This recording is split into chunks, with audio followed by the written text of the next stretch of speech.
दोस्तों, कुछ दिन पहले हमारे देश में 21,000 करोड़ रुपए का हीरोइन जब्त किया गया था अडानी पोर्ट से, जो कि गौतम अडानी के नाम पर है। और उसके 2 दिन बाद ही पता चला कि गौतम अडानी एशिया के 2nd रिचेस्ट पर्सन हैं।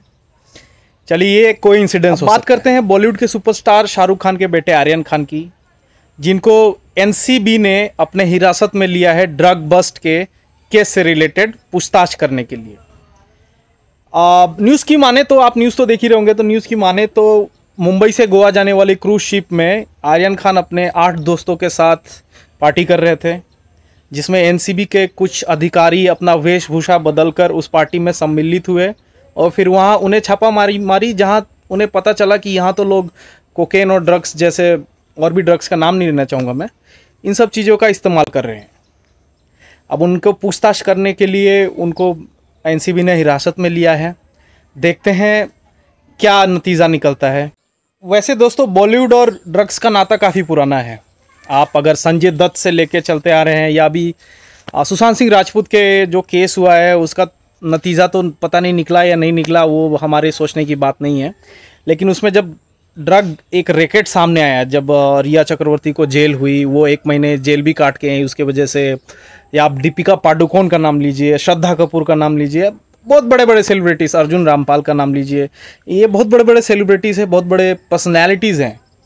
तो ये सब जब ड्रग केस में आते हैं बेसिकली, तब एक हाई प्रोफाइल केस चलता है और नतीजा तो आपको पता ही है क्या निकलता है। सज़ा कितने लोगों को हुई है, कितने लोगों को नहीं हुई है, ये आप भी मुझसे बेहतर जानते हैं।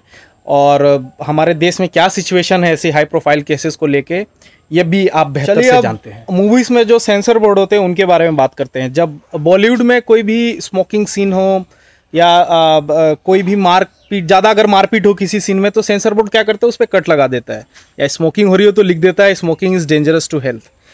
बट जब कभी भी ड्रग्स को मॉडिफाई करके दिखाया जाता है कि ड्रग्स लेने से ऐसे चेंजेस आ रहे हैं बॉडी में, एक बंदा के अंदर ऐसा गुस्सापन आ रहा है और वो दूसरे को मार दे रहा है या ऐसा कुछ, तो उसके ऊपर सेंसर बोर्ड क्यों नहीं अपना कटिंग लगाता है?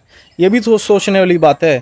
आप कोई अगर छोटे कपड़े पहनता है तो आप लगा देते हैं, या गाली दे दी लगा दी, बट जब ड्रग्स की बात आती है, जब इतने बड़े पैमाने पर जब मूवीज़ में दिखाया जाता है कि ड्रग्स की तस्करी हो रही है और ऐसे एक बड़ा सा विलन बन रहा है उसके वजह से, और वो बहुत लोगों को मार रहा है, पीट रहा है और गॉडफादर बन जा रहा है, तो ऐसे सीन्स को क्यों नहीं काटा जाता है? ये तो सेंसर बोर्ड के ऊपर सवाल उठाने वाली बात है ही। तो जब अगर आप पूरी तरह से अगर कटिंग करते हैं एक सीन का या पर्टिकुलर सीन का, उस मूवी से हटा देते हैं, तो आप ये भी ध्यान रखिए कि जब ड्रग्स की बात आए, जब यूथ से रिलेटेड बातें आए, हमारे देश के यूथ को जो इम्पेक्ट करती है वैसी बातें आए, तो उस पर भी जरूर। अगर ड्रग्स हमारे सोसाइटी में अगर पेनिट्रेट कर देता है, हमारे सोसाइटीज़ में पूरी तरह आ जाता है, तो हमारे यूथ को कितना ज़्यादा खतरा है, ये आप कोई अफ्रीकन कंट्री का अगर आप हिस्ट्री उठा के देखें तो आपको ज़्यादा अच्छे से पता चलेगा। अगर आप नाइजेरिया ले लें, सोमालिया ले लें, इन सब कंट्रीज़ में अगर आप देखेंगे तो जो ड्रग्स की मात्रा है जो यूथ वहाँ की लेती है वो काफ़ी ज़्यादा है पूरी दुनिया में, और उसके वजह से वहाँ रेप के केसेस या डोमेस्टिक वायलेंस के केसेस या मर्डर के केसेस या लूट मार के केसेस वो बहुत ज़्यादा हैं। तो हमें इस ड्रग्स को इसलिए रोकना ज़रूरी है कि अगर ड्रग्स हमारे सोसाइटी में पेनिट्रेट कर गया, अगर इंडिया जैसे कंट्री में पेनिट्रेट कर गया, तो हमारे देश का ऐसा बुरा हाल होगा, तब ना आप कोई गवर्नमेंट को ब्लेम कर पाएंगे, ना ही किसी इंसान को ब्लेम कर पाएंगे, वो आप खुद को ब्लेम करेंगे उस टाइम पे। क्योंकि आपके घर परिवार के लोग जब इस चीज़ों में जब घुस जाते हैं, जब ड्रग्स लेना शुरू कर देते हैं, तो उनके बिहेवियर में चेंज आ जाता है, आपके डे टू डे लाइफ पे इफेक्ट होता है उससे, और इसी तरह हमारी सोसाइटी भी गंदी होती है। और ये कोई नई बात नहीं है, क्योंकि मैं अक्सर देख रहा हूँ यहाँ पे भी, मेरे आसपास के एरियाज़ में बात कर रहा हूँ दोस्तों, मैं दूर नहीं जा रहा कि मैं मुंबई, दिल्ली या बॉलीवुड को टारगेट नहीं कर रहा हूँ। हमारे यूथ, जो मेरी सोसाइटी के यूथ है आसपास के, वो भी इन सब चीज़ों में एक तरह से घुस चुके हैं ड्रग्स के मामले में। और यहाँ काफ़ी सारे पेडलर्स हैं, पेडलर्स मतलब दलाल कह सकते हैं आप, जो कि ड्रग्स की कारोबारी करते हैं और बच्चों तक ये ड्रग्स, खतरनाक ड्रग्स पहुँचाते हैं। तो ये चीज़ हमारे सोसाइटी में घुस चुका है, जो कि एक बहुत चिंताजनक और एक शर्मनाक बात है। तो हमें और आपको मजबूत होना पड़ेगा इन चीज़ों को रोकने के लिए, वरना हमारा देश भी कहीं नहीं जाएगा और गड्ढे में ही जाएगा। किसी पेरेंट को पता चले कि उनका बच्चा ऐसा कर रहा है तो उनको क्या करना चाहिए? उनको बेसिकली सबसे इंपॉर्टेंट ये देखना चाहिए कि इस बच्चे के बिहेवियर में कैसा चेंज आ रहा है। पहले ये कैसा था, एक सिचुएशन के लिए कैसा रिएक्ट करता था, अब कैसा रिएक्ट करता है। और जब उन्हें पता चले कि अगर बच्चा ड्रग्स ले रहा है या ऐसा कोई गलत काम कर रहा है, तो उन्हें सबसे कड़े कदम उठाने चाहिए और उनकी काउंसलिंग करवानी चाहिए। Proper counselling is very important. तो role of mother and father और the parent who is looking after the child is very important in handling such cases. और इस चीज़ को अगर अब तुरंत उसकी जहाँ से उत्पत्ति हो रही है वहाँ से अगर ना रोका गया, तो ये जो हमारा यूथ है, हमारे देश का यूथ है, ये बहुत ही खतरनाक हो सकता है। और हमारे देश के तो आपको पता ही है कितना ज़्यादा वाइब्रेंट कल्चर है, राइट। तो और कितना ज़्यादा वो स्पार्क भी हो जाता है बहुत तेज़ी से। नेगेटिव वाइब्स ज़्यादा तेज़ी से फैलते हैं पॉजिटिव वाइब्स की जगह।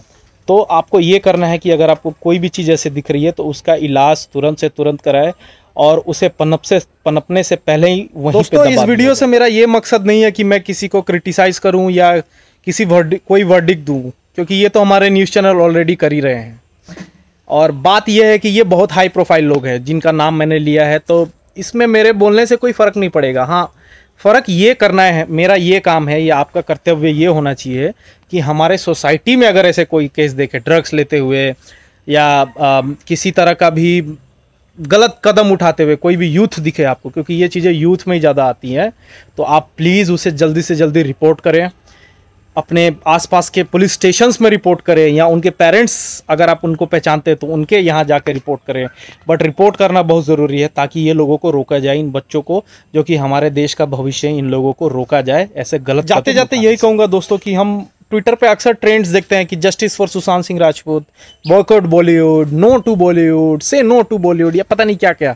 लेकिन अगर हम एक्चुअल ट्रेंड्स चलाएं कि से no to drugs, save our children, save our youth, youth empowerment, sex education, drug education, या और भी ऐसी अच्छी चीज़ें चलाएं, रादर देन टारगेटिंग समवन। बेकार में कब से ट्रेंड चलता रहता है, उन सब चीज़ों को ना चलाकर अगर हम सही ट्रेंड्स चलाएं और उसे वायरल करें, because social media is the most powerful thing in the world right now. Social media किसी की ज़िंदगी बना सकता है और किसी की बिगाड़ भी सकता है, ये आप अच्छे से जानते हैं। तो इस सोशल मीडिया को एज ए वेपन यूज़ करके हम ड्रग्स को हरा सकते हैं। Educating people about drugs and telling them how drugs is very very dangerous for the youth of our country. So that's how we can defeat drugs.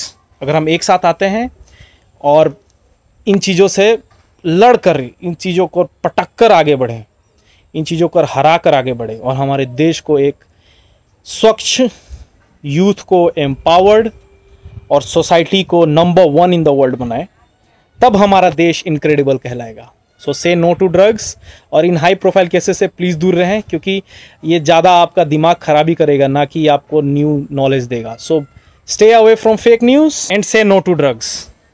अगर video अच्छा लगा होगा आपको तो प्लीज़ इसे शेयर ज़रूर करें, लाइक ज़रूर करें, चैनल को सब्सक्राइब करना ना भूलें। मिलते हैं अगली वीडियो में। जय हिंद।